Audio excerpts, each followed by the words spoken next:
ওং নমো ভগবতে বাসুদেবায়। আজকের বিষয়টি গুরুত্বপূর্ণ হতে চলেছে। কুমার মঙ্গল সিংহ রাশিতে প্রবেশ করতে চলেছে 7-6 থেকে 28 জুলাই পর্যন্ত অবস্থান করবে। তাই মকর রাশি বা মকর লগ্নের জাতক জাতিকারা আপনারা কিরূপ শুভ না অশুভ ফল পেতে চলেছেন তা আমি বিস্তারিতভাবে আলোচনা করব। ধৈর্য সহকারে আপনারা ভিডিওটি দেখবেন। আমার প্রিয় দর্শক বন্ধুকে আমার আন্তরিক অভিনন্দন, শুভেচ্ছা ও ভালোবাসা জানাই। আমি আশা করি অনাদির আদি গোবিন্দের অশেষ করুণায় আপনারা সকলেই কুশলে আছেন। দেখুন, কুমার মঙ্গল রাশিচক্রের ঠিক পঞ্চম ভাবে অর্থাৎ সিংহ রাশিতে অবস্থান করবে।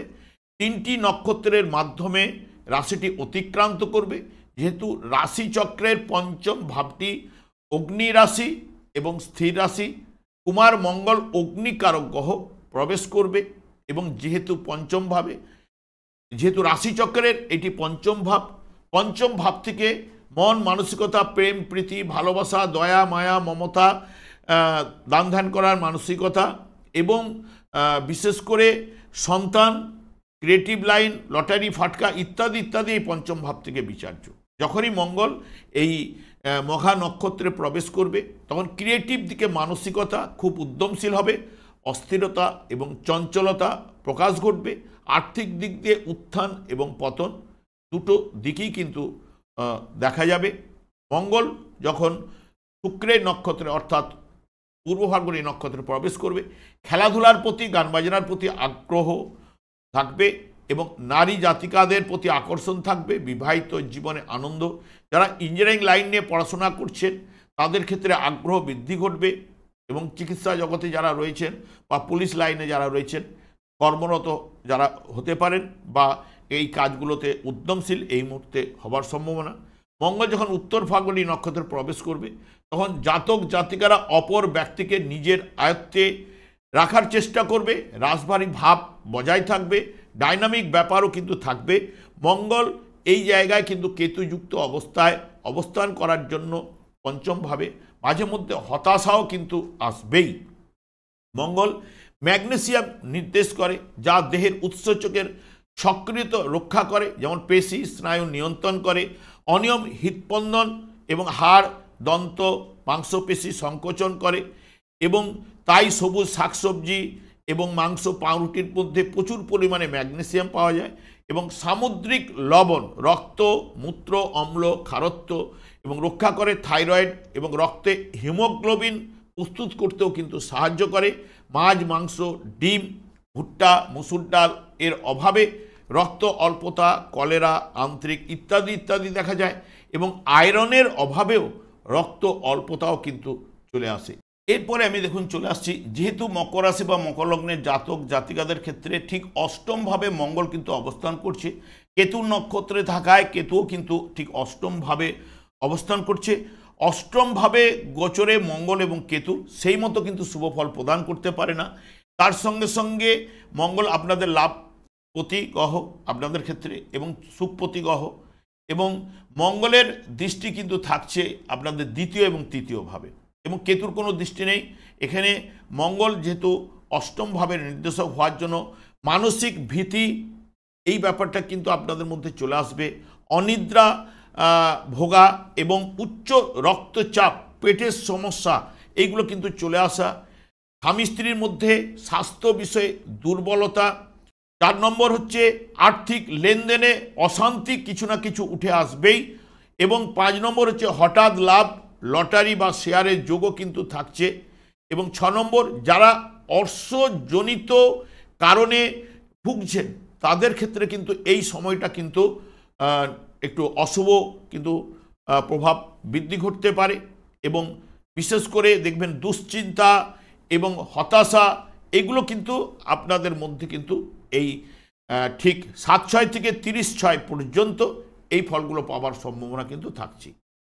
যখনই মঙ্গল পূর্ব ফাল্গুনী নক্ষত্রে প্রবেশ করবে এবং যেটি পূর্ব ফাল্গুনী নক্ষত্রে শুক্রের নক্ষত্রে থাকাকালীন শুক্র এখানে মঙ্গল যেটা নির্দেশ করছে অষ্টম ভাব, চতুর্থ এবং লাভ ভাবের নির্দেশক হলেও এখানে যেহেতু শুক্রের নক্ষত্রে শুক্র ঠিক আপনাদের রাশি সাপেক্ষে পঞ্চম ভাবে অর্থাৎ 1 জুলাই কিন্তু এই জায়গায় কিন্তু অবস্থান করবে। এবং 1 জুলাই থেকে 22 জুলাই পর্যন্ত শুক্রের নক্ষত্রে মঙ্গল কিন্তু ফল দেওয়ার জায়গাটা কিন্তু নিয়ে আসবে। মঙ্গল এখানে যেরকম আপনাদের অষ্টম ভাবে বসলো, লাভ ভাবের অধিপতি চতুর্থ ভাব, দ্বিতীয় এবং তৃতীয় ভাবের নির্দেশক।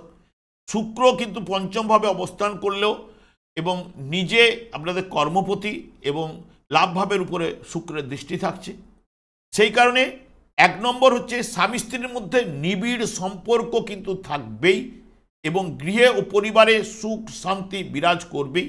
কারণ শুক্রের নক্ষত্রে সাধারণত এই জায়গায় যেহেতু পঞ্চমভাবে গোচরে অবস্থান করছে, শুভফল উঠে আসবে। 3 নম্বর হঠাৎ লাভ, লটারির যোগও কিন্তু শুক্রের মাধ্যমে পাওয়ার সম্ভাবনা। 4 নম্বর সন্তান সুখ, আত্মীয়র সঙ্গে সুসম্পর্ক বজায় থাকবে। 5 নম্বর প্রেমে সফলতা এবং বিদ্যাক্ষেত্রে শুভ ফল অতি অবশ্যই পাবেন। 6 নম্বর আমোদ আনন্দ অনুষ্ঠানে যোগদান করা এবং 7 নম্বর হচ্ছে কর্মক্ষেত্রে কর্তৃপক্ষের অনুকূলে আপনারা কিন্তু চলবেন এবং আর্থিক উন্নতি এইগুলো কিন্তু আপনাদের আসার সম্ভাবনা এই শুক্রের নক্ষত্রে অতি অবশ্যই দেবে। যদি জন্মকালীন আপনাদের যদি শুক্র পীড়িত দুর্বল হলে তাহলে কিন্তু ফলের তারতম্য ঘটবেই। যখন মঙ্গল উত্তর ফাল্গুনী নক্ষত্রে প্রবেশ করবে, উত্তর ফাল্গুনী নক্ষত্রটি হচ্ছে রবির নক্ষত্র। এখানে মঙ্গল তো এমনিতেই অষ্টম ভাবে অবস্থান করছে, চতুর্থ ভাব এবং এখানে দ্বিতীয় তৃতীয় এবং এখানে লাভ ভাব দ্বিতীয় তৃতীয় এবং চতুর্থ ভাবের নির্দেশক। এবং উত্তর ফাল্গুনী নক্ষত্রে থাকার জন্য উত্তর ফাল্গুনী নক্ষত্রটি তখন ঠিক 23 জুলাই এই জায়গায় রবি কিন্তু অবস্থান করবে আপনাদের রাশি সাপেক্ষে বা লগ্ন সাপেক্ষে সপ্তম স্থানে, অষ্টমপতি গ্রহ এবং রাশি ভাবের উপরে দৃষ্টি থাকছে। সেই কারণে এই জায়গায় কিন্তু রবিও কিন্তু শুভ ফল প্রদান করতে পারে না। তাই আর্থিক চিন্তা 1 নম্বর, হঠাৎ করে যে কোনো পরিবর্তন আসবেই। 2 নম্বর দাম্পত্য জীবনে মনোমালিন্য এবং মানসিক চিন্তা কোথাও না কোথাও থেকে চলে আসবে। 3 নম্বর শারীরিক দিক দিয়ে ক্লান্তি বোধ এই ব্যাপারটাও কিন্তু চলে আসবে। 4 নম্বর ব্যবসায় অগ্রগতি এবং সফলতা কিন্তু নির্দেশ করছে। 5ম হচ্ছে হঠাৎ লাভ এবং লটারি বা শেয়ার থেকে অর্থ আসার সম্ভাবনা। 6 নম্বর কাজকর্মে বাধার মধ্যে সফলতা কিছু না কিছু পাবেন, তবে প্রেমে কিন্তু বাধা থাকছে। গৃহে সম্পত্তি নিয়ে সমস্যায় কিন্তু পড়ে যাওয়ার জায়গাটাও কিন্তু থাকছে। যদি এই জায়গা থেকে এখানে যেটা বলছে যে শুক্রের নক্ষত্র ছাড়া আপনারা কেতুর নক্ষত্র বা রবির নক্ষত্রে সেই রকম শুভ ফল কিন্তু পাওয়ার সম্ভাবনা কিন্তু খুবই কম রয়েছে। তবে আপনারা এই জায়গাটায় যদি রবি জন্মকালীন পীড়িত বা দুর্বল হলে তবে কিন্তু ফলের তারতম্য ঘটবে, নাহলে নচেত এই ফলগুলো পাওয়ার সম্ভাবনা আপনাদের কাছে চলে আসবে। এবং যদি দেখেন যে 45 দিন এখানে মঙ্গল অবস্থান করবে, এমনিতে আপনাদের